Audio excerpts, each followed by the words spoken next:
In this video, I'll show you how to assemble your slab box.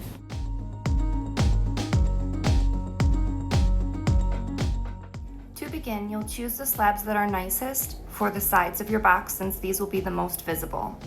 You also may need to trim them a little bit to make them fit. While you're waiting for the slabs to dry a bit, you can add some details and embellishments, but be mindful that you may need to fix up the details as they get closer to the corners where the slabs will be joined together. For the next step, I would prefer using a loop tool. Using this palette knife was a little hard to cut through the clay since it's so wide, but we're gonna cut all the slabs at an angle towards the inside edge of the box so that when they meet in a nice angle together at each corner. We're only doing this angled cut on two edges of each slab, and those are the edges that meet at the corners of your box. You'll see once you trim your slabs, those corners will come together in a perfect 90-degree angle and should set right on top of your base tile. We also want to be sure only to cut our slabs once they are leather hard. So leather hard means that if we try to bend it, it will bend a little, but it doesn't bend easily, or we can hold it right at the edge and it doesn't fall or slouch at all. It can hold that shape. If we try to trim off these corners while the clay is still too wet and plastic, it will distort the shape and size of the slabs and they won't fit together right when you try to join them. And again, even though I'm using a palette knife in the video, I would definitely use a loop tool to do this instead. It will be a lot easier to cut with. Here you see me using one of those texture plates and a rolling pin just to press a design into my top piece. So now that I have all the sides for my slab box trimmed on an angle, I made sure they all fit together and create that 90-degree angle. I am preparing the base tile for those tiles to be attached to by scoring around the edge and then scoring around 3 sides of each of the side slabs. So I'm scoring the 2 sides that I have cut at an angle and then the bottom of the slab where it will connect to the base of my box. And notice how I am keeping my slabs organized so that I have the side laying right where it's going to prop up and connect to.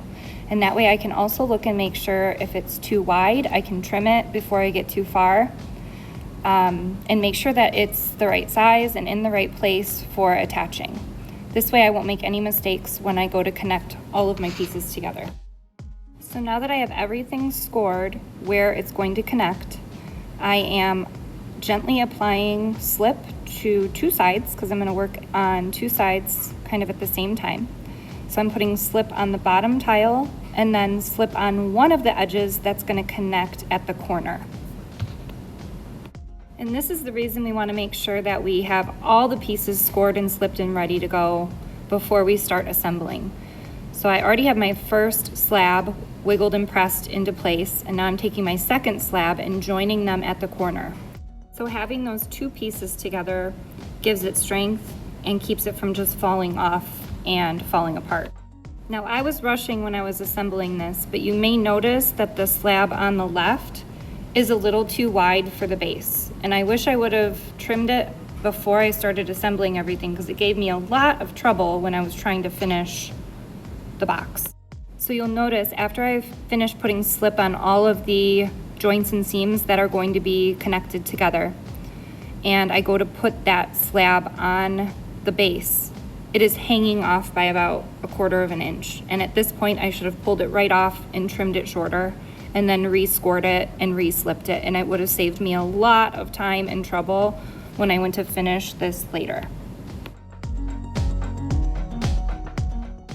And now I'm scoring the top edge of my container to prepare the lid to be connected.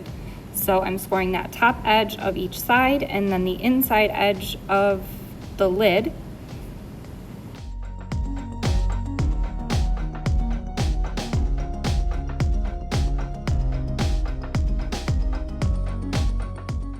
You can see how that one side created a very big problem. And that whole edge is really hanging off of the bottom. So I have a lot of work to do with this rib tool.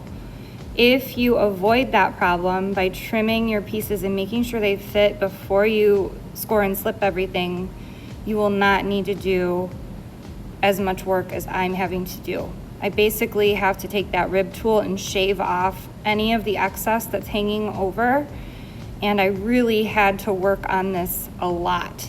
If I would have just trimmed that one slab 1/4 of an inch before I connected everything, it would have avoided all of this. So you can see I'm just using a few different tools to try my best to make my box square again.